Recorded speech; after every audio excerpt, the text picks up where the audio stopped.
Sadhguru, Namaskaram. Vous avez mentionné dans vos discours précédents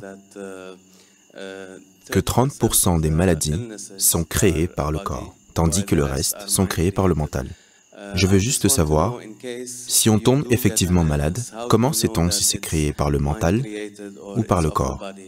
Et au cas où c'est de nature psychosomatique, quels seraient les schémas émotionnels et mentaux derrière ça? Comment pourrait-on le découvrir et le corriger si possible? Merci. Supposez que votre main droite se lève, fasse des choses étranges et vous frappe, vous enfonce les yeux. Avez-vous une maladie ou non? Oui, n'est-ce pas? À coup sûr, vous en avez une. C'est exactement ce que fait votre mental, n'est-ce pas? Il se lève, sautille partout, vous fait mal, vous malmène, vous fait pleurer, vous fait souffrir.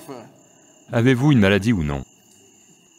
Si votre main commençait à vous malmener, à vous frapper, à vous battre, à coup sûr, vous êtes malade, n'est-ce pas? Oui. Donc, si vos pensées, vos émotions vous malmènent, vous étranglent et vous torturent tous les jours, n'êtes-vous pas malade, je vous demande? Je m'en remets à votre propre définition. Donc, parce que cette maladie est active, ça va se manifester de tant de manières dans le corps physique. Il n'y a plus aucun débat. Chaque pensée, chaque réverbération au niveau du mental, en fonction du type de réverbération que vous créez, la chimie tout entière est modifiée. Tout a été mesuré. Là tout de suite, vous êtes assis ici et pensez à des tigres. Vous avez une sorte de chimie, des changements chimiques se produisent. Vous pensez à des fleurs, un autre type de changement chimique se produit.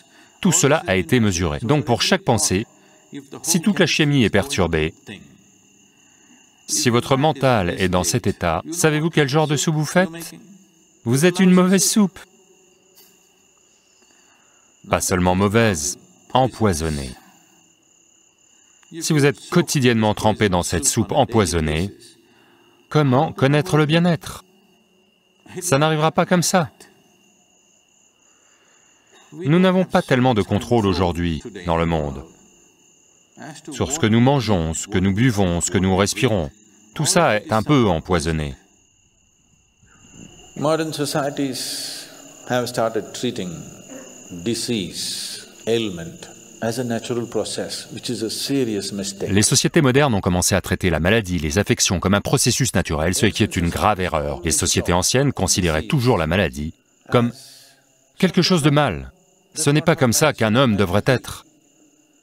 Un être humain ne devrait pas être malade d'aucune façon. Maladie veut dire quelque chose va fondamentalement mal.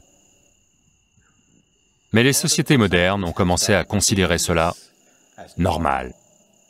Parce qu'il y a une industrie qui se développe sur vous. Une industrie très importante. La deuxième plus grande industrie sur la planète, ce sont les produits pharmaceutiques. Donc, si le secteur pharmaceutique est le deuxième plus grand de la planète, il y a trop de mauvaise soupe. N'est-ce pas? Chaque jour, vous devez ajouter quelque chose à ceci pour la faire. Non. Si vous en avez la volonté, nous pouvons faire de ceci une merveilleuse soupe. La chimie est dans un état fantastique. Être extatique est naturel. Si vous faites cela, croyez-moi, 70% des maux disparaîtront de la planète. Pour les 30 autres pourcents, il y a beaucoup d'influences externes qui ne sont pas toujours maîtrisées. Vous ne pouvez pas contrôler cela, seulement dans une certaine mesure. Donc, si vous créez constamment une mauvaise chimie en vous,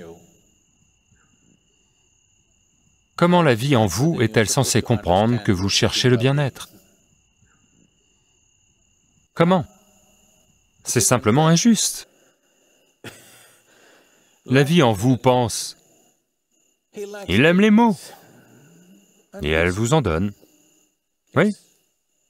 Si vous empoisonnez votre système de l'intérieur, et il existe des preuves substantielles que pour chaque pensée et émotion, la composition chimique de votre corps change, si vous créez du poison de l'intérieur, et vous voulez vivre bien, comment est-ce possible? La vie ne fonctionne pas comme ça. À moins que vous ne fassiez les bonnes choses ne vous arriveront pas.